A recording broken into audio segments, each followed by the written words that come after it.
Hello, D-Rock here. Welcome to the channel. I hope you all are well. I just got back from Mexico City. I wanted to get out in the desert and get my dirt on. So I decided to hop on my CRF300L, come out here and give it a shot. Beautiful winter day out here. Nice and chilly. And getting it on this CRF, man. Having a good time. It's been a minute since I've ridden this bike. And I thought, man, you know what? Why don't we make a video about this? Have a little chat about the old CRF300L. So, here we are. Join me for this little ride. Let's get going. So here we are right at the end of December. Got a new year fastly approaching. And it was at this time. Got a little interesting right here. It was about this time 2 years ago that I bought this bike here. Now my model is a 2021 and I bought it at the I think I bought it December 30th of 2021. Right now it is December 29th, 2023. So I've had a couple years of riding this bike, and I don't ride it a lot, but when I have ridden it, I've been, for lack of a better word, I guess I'll just say I've been pretty extreme with the bike. I've taken it in some pretty gnarly terrain. I've done some moto camping with it, and I want to say that I'm still enjoying this bike. I'm still happy with it, and I'll tell you why. But before I do, let me just back up a little bit and say there's been a couple points during the couple years that I've owned this bike that I thought about selling it. So what prompted me to thinking that I didn't need this bike anymore is during the time that I've owned the CRF here, I have acquired two more bikes. I got a KLR 650 and a Suzuki DR650. I know, it's crazy, right? Let me tell you, I got pretty passionate about dual sports, and I kind of swan dived into the abyss, so I went all in. Yeah, we're not just testing the water, and I thought a couple times that I didn't need this bike for what I intended to ride in any longer, and I was wrong. I was wrong, and one of the most recent moments where I realized that was last spring. I did a solo moto trip where I rode from out of Utah into Nevada, and then through Nevada into and across the northern Arizona desert. And I was originally thinking I was going to take the KLR 650 for that ride, and I looked at the topos, and I looked again at the topos, and I looked again. I was like, you know what? I'm going to encounter some terrain that's going to be negotiable. So I didn't have the DR650 set up yet. Like, I didn't have racks or anything on it, so I couldn't get all my gear on that. And I thought, well, I'll go ahead and take the CRF for that ride. And it was perfect. The CRF was absolutely perfect for that trip. Because, just as I thought, I was looking at the topo maps, the terrain got pretty nasty at a pass in the mountains up there in the desert. And the road was tore up, and I, of course, dropped the bike. I actually ran it into a tree, and yeah, I was very happy I had this bike because of its smaller size than the KLR. It's lighter, and that made a big difference. So right then and there, I was like, ooh, yep, I'm holding on to the CRF. This has a purpose, and it does. I've had multiple experiences like this where I thought I no longer needed, let's just call it this platform for what I ride in. And I've been proven wrong every time that I still need this bike. So, like I mentioned, I own this bike. I have no intentions of selling it, and it definitely serves a it has its own niche in my riding. So since I've had this bike at the very end of 2021, a new model has come out. That's the short model. I haven't even seen one yet, and we're about to get into 2024. I know they're out there, but I don't know if they're rare or not. But I still think I'd be happy with what I have and not go with the short model. I don't know, I think you lose a little ground clearance with it, but that's not a big deal really. And I think you can get ABS, and this bike does not have ABS. So this is the bare bones.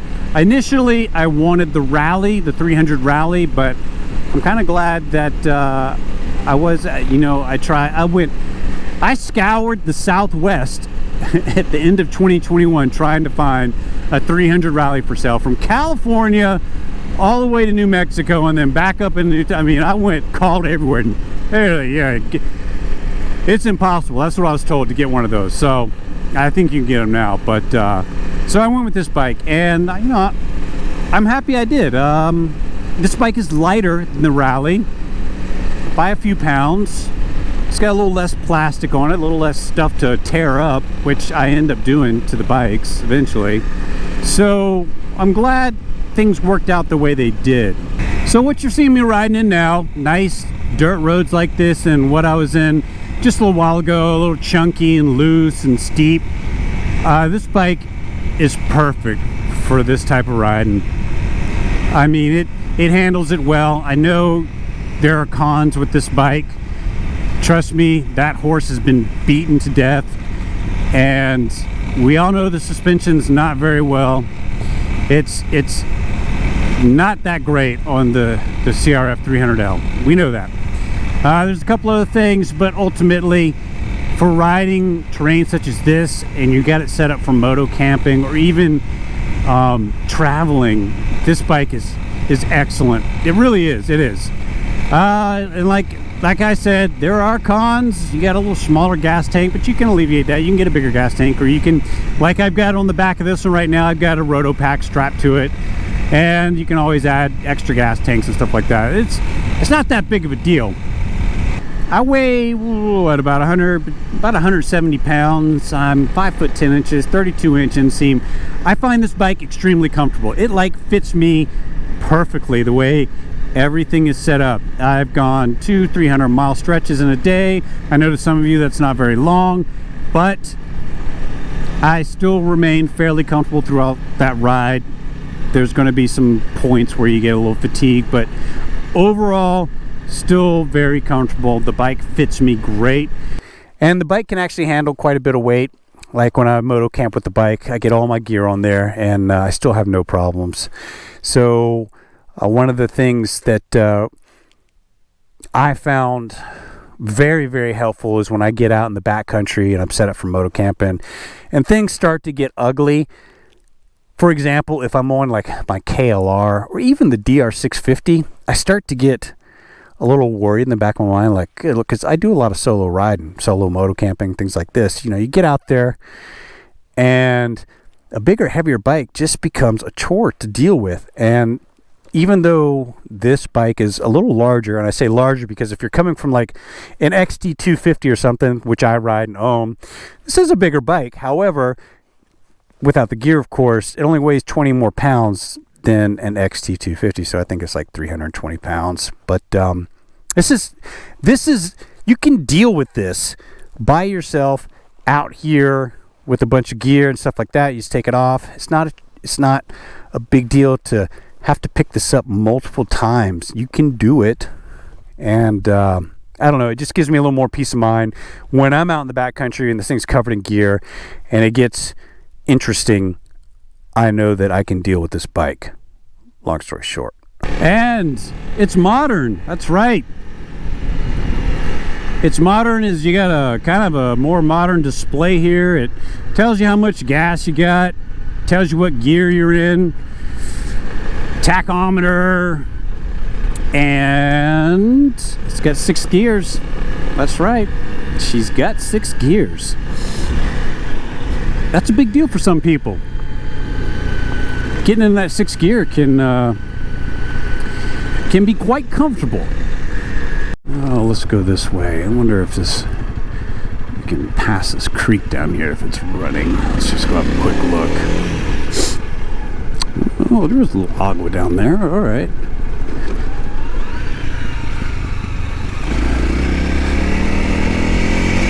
Now, I say reliable, and I say that just from my own personal experiences with the bike and where I've taken it and the circumstances I've ended up with this bike. I've got a few videos out there where I've really gotten into some situations, and it's been on this bike. Not because of this bike, but I've been on it when I've been in those situations. And one was a particularly hard ride in the desert last winter. If you haven't seen this video, I highly encourage you to do it. It's called The Most Grueling Ride, but I went out into the Nevada desert in the wintertime, and it turned into a nightmare. I didn't know if I was going to be able to get out of there. I thought I was going to have to just crawl out at night, but I did get out. And when I say reliable, I put this bike, I was crunching this bike that whole trip. I think I laid it down probably over 20 times, and every single time it started up, it got me out of there, got me back into Utah from Nevada, and I've had this thing wedged into rock gardens where I couldn't get out, and finally I pulled it out, and I've bent all the handles, I broke the shifters, I mean all these things, and this bike has still got me out of the backcountry. It's never missed a beat. It always starts. And let's move back to being able to maneuver this bike. The lightness of this bike is another thing. You're way back here and it doesn't start. You can bump start the damn thing. You can maneuver it. So you can push this thing up a hill and it's easy to bump start. That's a big deal. So there's I think as a modern bike that hasn't been out that long, what was this? I think this was released in 2020 or 2021. So I think to me it's proven that it's a very reliable bike. And I know this bike is capable. I know it will more than likely get me back. There's a key words there. I mean, you can always get out there, but will it get you back? It will more than likely get me back out of wherever the hell I take it. So barring I don't toss it off a cliff or something, I think that's pretty cool. So if you have a CRF300L, I'd love to hear your experiences. I'd also really like to hear your experiences if you've got one of the short models, or what you think. Don't be shy. Hit up those comments. I'm really curious. What's your thoughts? Do you take it moto camping? What do? Do you try enduro riding with it? Just lay it on me, man. Let's hear it.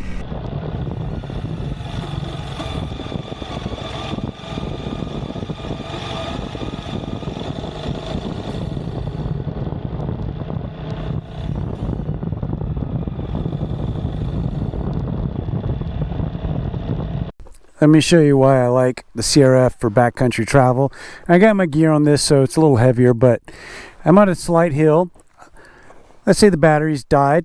I need to get this thing up that hill to jump start it by myself. Now, if this is a KLR 650, getting it up there, trust me, man.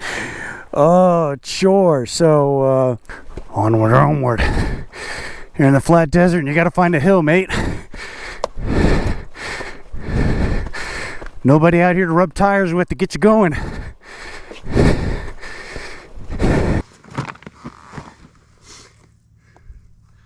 Here's another good example of why the 300L is a bueno bike. It doesn't weigh that much. Well, it's actually heavy. I mean, you do this once, okay, you do it 20 times, it's terrible. So once, I should take the gear off the back, but we'll give it a shot like this. How about that?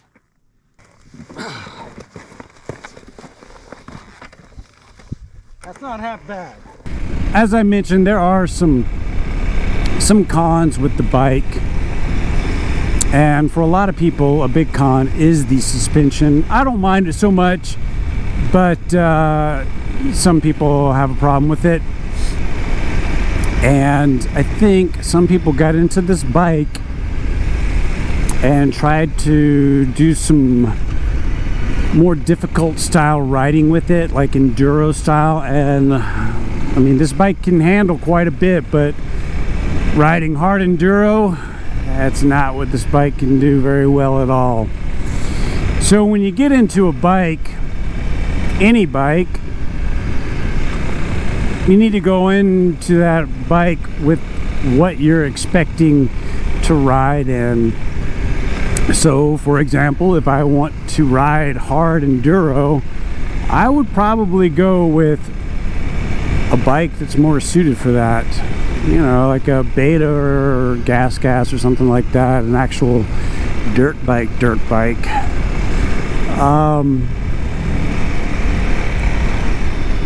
If you want to travel on the interstate doing 85 miles an hour comfortably, this isn't the bike for you. That's the big heavy adventure bikes. That's what they do. They do that very well.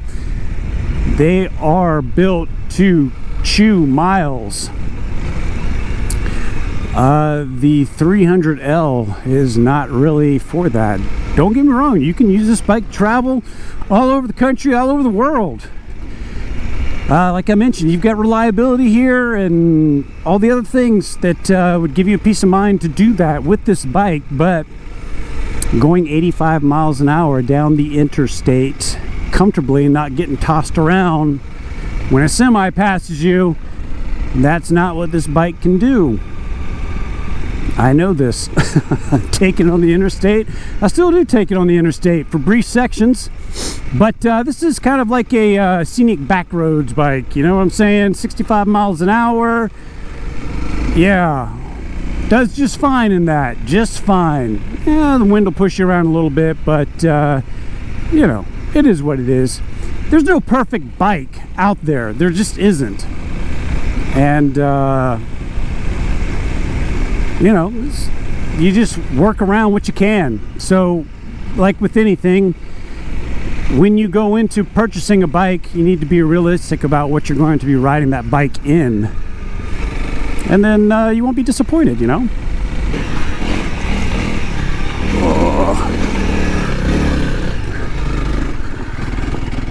Yeah, nice, very nice.